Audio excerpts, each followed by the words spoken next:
ஆந்திர மாநிலம் ஸ்ரீஹரிகோட்டாவில் சதீஷ் தவான் விண்வெளி ஆய்வு மையத்தில் 3வது ராக்கெட் ஏவுதளம் அமைக்க நடவடிக்கை. 3வது ராக்கெட் ஏவுதளத்தை 3985 கோடி ரூபாய் செலவில் அமைக்க மத்திய அமைச்சரவை ஒப்புதல்.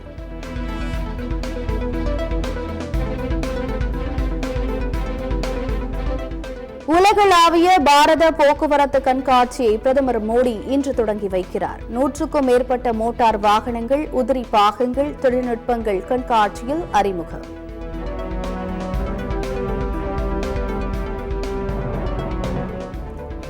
நாமக்கல் அருகே நடைபெற்ற இளவட்ட கல் தூக்கும் போட்டி. ஆண்களுக்கு நிகராக பெண்களும் இளவட்ட கல்லை தூக்கி அசத்தல்.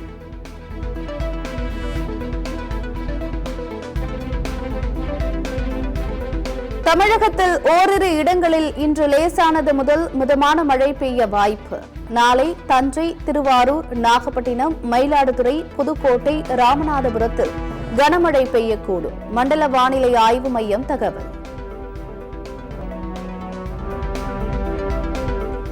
கர்நாடகாவில் ஏடிஎம்மில் பணம் நிரப்ப வந்தவரை துப்பாக்கியால் சுட்டுவிட்டு பணத்தை கொள்ளையடித்தவர் ஹைதராபாத்தில் வைத்து கைது. பயண முகவர் மீது துப்பாக்கிச்சூடு நடத்திவிட்டு தப்பியோடிய மற்றொரு கொள்ளையனுக்கு வலைவீச்சு. பவானிசாகர் அணைக்கு நீர்வரத்து அதிகரிப்பு. நீர்வரத்து வினாடிக்கு 759 கன அடியிலிருந்து 811 கன அடியாக உயர்வு.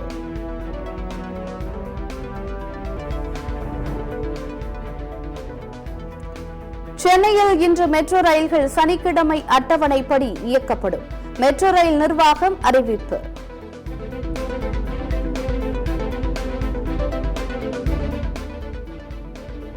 ஆந்திர மாநிலம் சித்தூரில் டிப்பர் லாரி மீது பேருந்து மோதி விபத்து. 4 தமிழர்கள் உயிரிழப்பு. படுகாயங்களுடன் மீட்கப்பட்ட 25 பேர் மருத்துவமனையில் அனுமதி.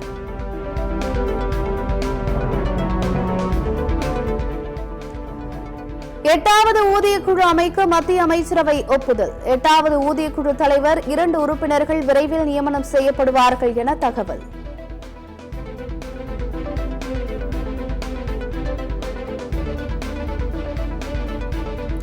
ஈரோடு கிழக்கு தொகுதி இடைத்தேர்தலுக்கான வேட்புமனு தாக்கல் இன்றுடன் நிறைவு. திமுக வேட்பாளர் சந்திரகுமார், நாம் தமிழர் கட்சி வேட்பாளர் சீதா லட்சுமி இன்று மனு தாக்கல்.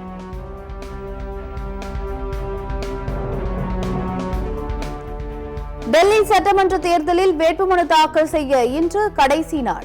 மும்முனை போட்டி நிலவும் டெல்லியில் தேர்தல் பரப்புரை தீவிரம். குடியரசு தின விழாவில் இந்தோனேஷிய அதிபர் பிரபோவோ சுபியான்டோ சிறப்பு விருந்தினராக பங்கேற்கிறார். மத்திய வெளியுறவு அமைச்சகம் தகவல்.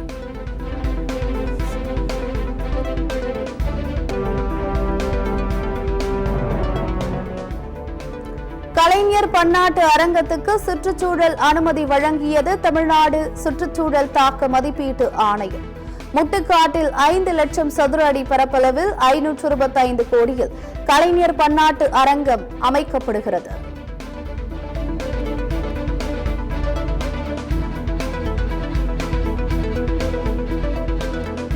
ஸ்பேஸ்எக்ஸ் நிறுவனத்தின் 7வது ராக்கெட் சோதனை முயற்சியில் அதிர்ச்சி.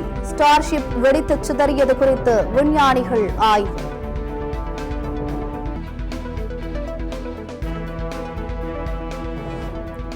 இந்தியாவின் பாபா அணு ஆராய்ச்சி மையம், இந்திரா காந்தி அணு ஆராய்ச்சி மையம், ரேர் எர்த்ஸ் ஆகிய நிறுவனங்கள் மீதான பல்வேறு தடைகளை நீக்கியது அமெரிக்கா. இந்தியா, அமெரிக்க நிறுவனங்கள் அணுசக்தி ஒப்பந்தங்கள் மேற்கொள்ள வழிகள் திறப்பு.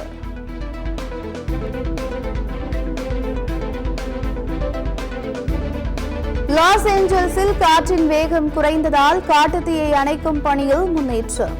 அமெரிக்காவில் வரலாறு காணாத காட்டுத்தீயால் பெரும் சேதம்.